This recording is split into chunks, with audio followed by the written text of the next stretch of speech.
everyone.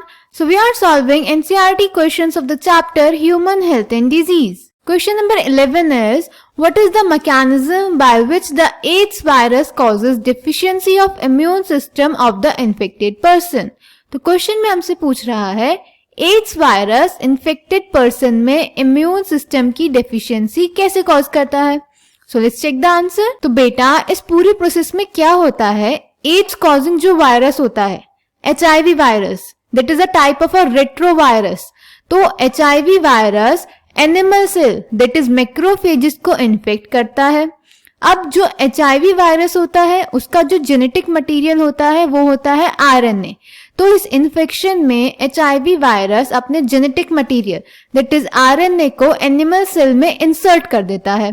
अब reverse transcriptase enzyme की मदद से वायरस का जो RNA होता है वो बना देता है DNA, तो वायरल DNA बन जाता है.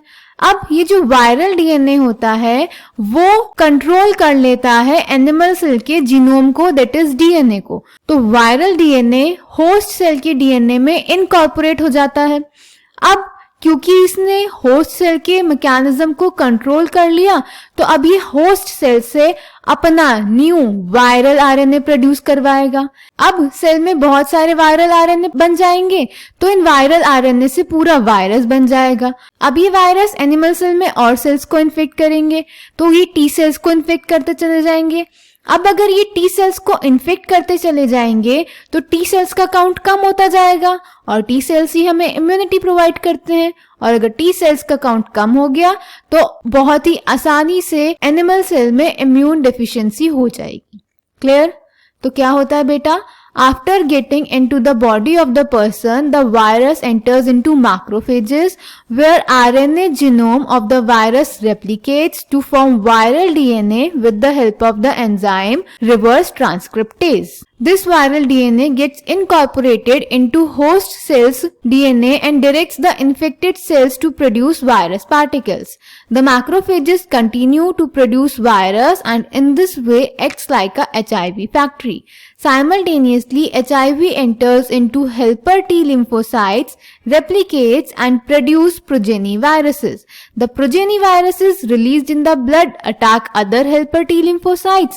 This is repeated leading to a progressive decrease in the number of helper T lymphocytes in the body of the infected person. During this period, the person suffers from bouts of fever, diarrhea and weight loss. Due to decrease in the number of T lymphocytes, the person starts suffering from infections that could have been otherwise overcome, such as those due to bacteria, especially Mycobacterium, viruses, fungi and even parasites like Toxoplasma. The patient becomes so immune deficient that she is unable to protect himself or herself against these infections. तो एक बार फिर से repeat कर लेते हैं. क्या होता है, हमारा जो वायरस होता है उसका जेनेटिक मटेरियल होता है RNA, वो इन्फेक्ट करता है मैक्रोफेजेस को. मैक्रोफेजेस में वो अपना RNA इंसर्ट कर देता है, फिर रिवर्स ट्रांसक्रिप्टेज की हेल्प से वायरल DNA बन जाता है जो इनकॉर्पोरेट हो जाता है होस्ट सेल के DNA में, जिससे और वायरल RNA बनते हैं और वायरसेस बन जाते हैं. तो मैक्रोफेज हमारा न्यू वायरसेस प्रोड्यूस करता रहता है, इसीलिए मैक्रोफेज को हम वायरल फैक्ट्री बोलते हैं. फिर ये वायरसेस T सेल्स को इन्फेक्ट करते हैं और उनका नंबर डिक्रीज कर देते हैं और T सेल्स का नंबर डिक्रीज हो जाता है तो पेशेंट इम्यून डेफिशिएंट बन जाता है.